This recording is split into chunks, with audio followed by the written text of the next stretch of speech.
Good morning, everyone. This is Amy with Gingerbread Creations. Excuse me. Today I want to talk to you guys about a new to me tool, which is stamping foam. And this is a fairly dense material that you can mold into making your own stamps. This is a knockoff brand, not gonna lie. This is an Amazon knockoff brand because the ones I was looking for, which are these Simon Hurley from Ranger stamping foams, they were all sold out. And so I got these for about $4 on Amazon. I did find some of the Simon Hurley ones, so when those come in, I will do a compare video on those. So with the stamping foam, what you can do is by itself, you can create just a flat background and you can choose the color because you want to use some inks. I have used pigments. I'll tell you how that went. You can blend your inks. I actually used some dyes to make an impression in the foam and they were okay. I think I might have pressed too hard. This is all new to me. So I don't know exactly. You see a little bit of ghosting where the dye was. So we'll see. This is using dyes. These are using the same dyes, but different colors. So I use some lighter greens, darker greens. As you can see, the impression of the dye that's gone into the foam comes out as white because I did these on white cardstock. So the background of the cardstock shows through because the impressions are made in the foam. This one I actually did with a embossing folder. And so I just pressed the foam into the embossing folder, inked it up, and pressed it on. And I did all my papers, all my stamping on something like this. So you could keep it like this where you have a border. And I'll show you how to make sure you get an even border all the way around. Or you can go ahead and trim them out. So there's a few different, I must have really liked this one. I obviously did a few samples. So I'm going to show you what you do. First, I'm going to use stamps today, and I'm going to bring in a stamping block. Now these craft foam, stamping foams, these are 3 inches by 4 1/4. And a standard mat for an A2 card is 4 inches by 5 1/4. So this is exactly 1 inch smaller, and that's how you get that even border as long as you cut your cardstock to 4 by 5 1/2, which let's do that real fast. I'm going to be honest, I use very inexpensive cardstock. It's not the cheapest you can find, but basically it's Hobby Lobby goodness. And I get their white cardstock. I always wait for when they have 50% off, and I get their cardstock. So it's just paper. And sometimes I'm not the best with paper and I tend to waste it. And if you're paying $50 for a white paper pack, ugh. So first we're just gonna go 4 inches. Yeah, I don't like to waste my money. If I can get something affordable, I will. And we'll do another 4 inches. So this is just a standard 8 1/2 by 11 piece of cardstock. I'm gonna go ahead, put them together. And now we're going to measure them out to be 5 1/4. So there's 2 backgrounds.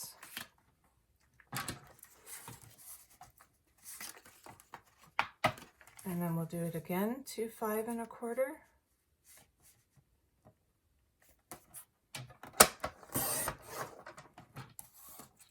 All right. So now I have, out of one 8 1/2 by 11 piece of paper, I have 4 canvases, if you will. Okay. So let's go ahead and move these out of the way. And let's go back to building our scene or our stamp. So you can, we're gonna first, as you can see, I don't know if you can tell, but this is a Fiskars stamp press, and there's little squares, like a little grid in there, and it's exactly 3 inches wide. So then I know on my stamping foam that if I put my stamps in this width, I'll be good to go. And actually, I want to do it landscape today. I'm going to be using, I don't want the glare to kill you guys, so let's see if I can. A little bit of a glare. This is May Made It. You guys will hear me talk about her a lot. This is one of her scripture stamp sets. I do belong to your scripture stamp club. So this was, I believe, February of 2023. Don't quote me on that. But if you go to maymaymadeit.com, you can buy her stamps. So I'm going to go ahead and take this out of the package. I haven't even used this stamp yet.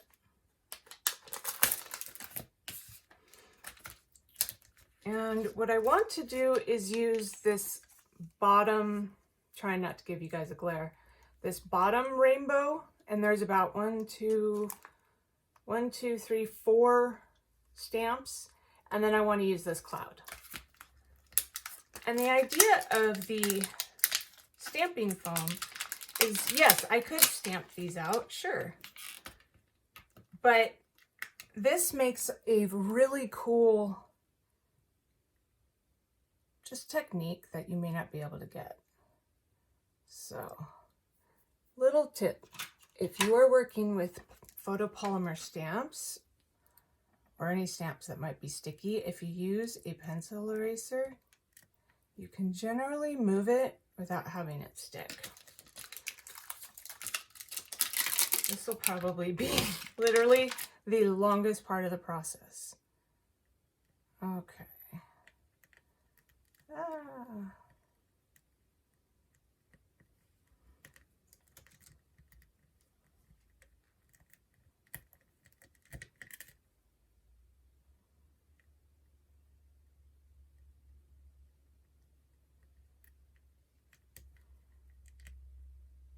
There we go. I don't do perfect. That's a May-May-ism. If you go and watch her channels a lot, you will see she says that a lot. So I am in no way trying to coin that phrase as mine, but it just is appropriate. I don't do perfect. Oh my. But at least it has to make some sort of sense, so. The struggle can be real.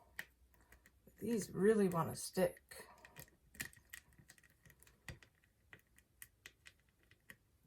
Okay. Then the final, and it's okay if this isn't perfect, like I said. With the stamp foam, it creates almost like a negative positive, I'm not a color artist, so I'm probably using the wrong words, but let's just say the stamping foam can really help create a different look than just that you would get with stamps. I mean, you might be able to get this look if you use like a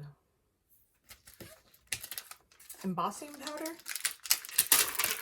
Probably be crisper, but this, you'll just see. I really like how this goes. So I am going to have, no, I'll have my cloud come in like this. So let's see. Okay, I'm gonna have my cloud like that. Okay, now we have our stamping foam. What you're gonna wanna do in order to make it moldable, because it's still pretty like chunky, right? So what you're going to want to do is we're going to use a heat tool to get it soft. So I'm going to move this away for a second. And you know what? Instead, let's just go ahead and bring in this little silicone mat I have. This is going to help protect against the heat from my heat tool. All right, so you want to heat it up for about 10 to 20 seconds. Now, if you haven't been using your heat tool, like this is the first time I've turned mine on today, it's going to take a little bit longer because just a few seconds longer. If you have a wide heat tool, such as this one from Ranger, you'll be able to reach more of the surface. If you have a heat gun with a smaller nozzle at the end, just know it may take a little bit of time to cover the whole surface. And then once it starts getting hot, I'm just going to put it on the silicone mat. And I don't know, I guess you probably could burn it. There probably is such thing as too much when you're using these heat tools, but all right, then pretty quickly you want to push your stamps in.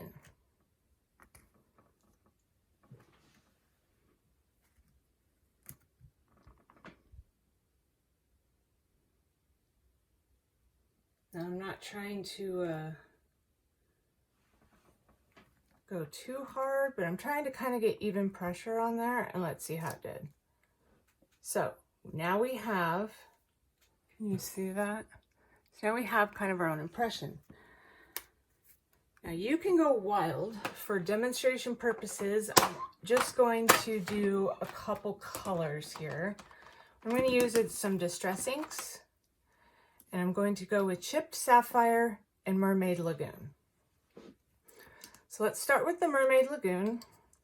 And if you're used to ink blending, then you're used to kind of doing that with your blending brush. So that's kind of what you want to do with this. Light pressure, and we're just going to kind of swoosh it over.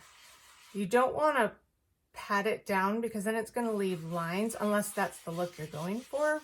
Then I'll leave the lines from your stamp pad. So you can even see a line right there. So just come in. Personally, I don't like to have any lines. All right, I'm gonna get it good and covered. Then I'll come in with Chipped Sapphire. So this was Mermaid Lagoon. Now we have Chipped Sapphire. This is just kind of a darker blue. So this, you guys, was a donated ink pad. I get a lot of donations, and I haven't tested all of them. So this might have been a well-used ink pad, and that's all right. And if you want to make sure that you want to kind of soften this line, you can come in with a blending brush. I'm kind of using this guy. You can come in with a blending tool. All right, now we're going to get our paper. Let's move the inks out of the way. Off camera here, I'm going to use a fine mist of water on here. So I'm going to hold it like really far away and spray it a fine mist on here. All right, and you may be able to see that. I got my arm pretty wet. So now what we're going to do is try, sorry if I get my head in here. I'm going to try and get it as even as I can and just stick it down. You do not need to press hard. I was actually under the impression that I needed to kind of put all my weight onto it, and you really don't. You just want to give it enough pressure to where you kind of feel it lay flat. This is like the silicone mat, so it's not perfectly hard, a little spongy. All right, let's see how this worked. Never tried this with stamps yet.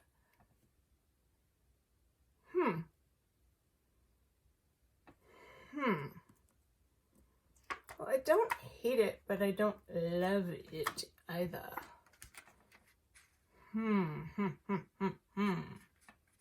Well, it's interesting. Let's kind of dry it, hit it with the heat tool. And I don't know, let's see if we can do almost like a second generation stamping. So I'm not going to put any more ink, but I'm going to spray more water. Ooh, now that is some water. So let me show you guys what this will look like. That way, if you end up loading yours up too, you kind of know what to expect. I don't really want to fall on my card, so I'm going to flip it over off to the side. Okay.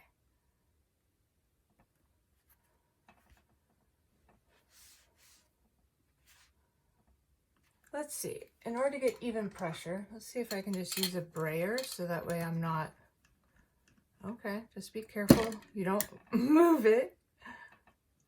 Just kind of, all right, I'm gonna let the water just, let's see. Oh, yes. Yes. So I just needed a little more water on that one. So do you guys see the difference? I did not add any more ink. I didn't add any more ink to this one at all. In fact, it still looks even a little more vibrant on here. So real quick, let me just hit this with the heat gun. Now this is distress inks, which do mean that they will react with water. So they'll almost kind of, it reacts with the water in a really cool spotty effect. So distress inks are really cool to kind of give things, you can do lots of different things. You make them look aged. So I do like how they react with water, where other inks don't necessarily react with water in the same way. Of course, too much water will make your paper warp, but I'm not worried about that. All right, we are almost done with our little demonstration today. Now, easy peasy. What do you do when you're finished? You know you're no longer going to need this, at least not for a few crafting sessions. So what I do is just go ahead and give it a good spray with water. Get a microfiber cleaning cloth. And yes, this is well loved. This is a well-loved cloth. I get mine from the Dollar Tree, 2 for $1.25. When my budget's tight, when my budget has a little more wiggle room, I like to buy them in a huge pack, like a pack of 50 from Amazon for like $13, $15, depending on if they're on sale. So as you can see, it literally, especially with the distress inks, it came right off. Didn't stain. However, I did use some pigment ink on this one. And I don't know if you can see it on the camera here. So you can almost see right here, there's a little bit of a ghosting where I had like a leaf, the leaf dye. There's a little bit of ghosting there, and the green just didn't clean off. I used water, I used stamp cleaner, I used Dawn dish soap. I used my Power Wash Dawn. Didn't work. So some things will stain. I will not tell you that nothing's going to stain this. It's just cleans right off. However, do know, just like a stamp, if it's stained and doesn't transfer to other stuff, it's good. It just means that it's a well-loved tool. Just like stamps, a well-loved stamp is stained, a well-loved tool is stained. All right. Time to make this go back to normal. This is one of my favorite parts. You want it to go flat again? You're going to bring out your handy dandy heat tool, turn it on, and we's just gonna roll it over. See how we can get it warmed up, and then I'll see if you guys can see over here on the cloud, kind of like when you're using embossing powder and you can watch it change and get shiny. That is what happens to these when you hit them. And if you don't, sometimes there are, oh, no, nothing. Look at that. You can't, Nothing. It's totally flat. That's how you reset it back to normal. Alright guys, that's it for my little video today. Thank you so much for watching. I will be making more, and I will be doing, like I said, that comparison video between these knockoff ones and the name brand Simon Hurley Ranger, yada yada yada. We'll see how those hold up against each other. And then I'll also show you how I used different textures. We'll do another video on using embossing folders, using dies. You kind of saw me do a little bit of a scene, and we'll also be putting some cards together with our scenes. All right, thank you guys so much for joining me today. I hope that you guys have a very, very blessed week, and we'll see you next time. Bye.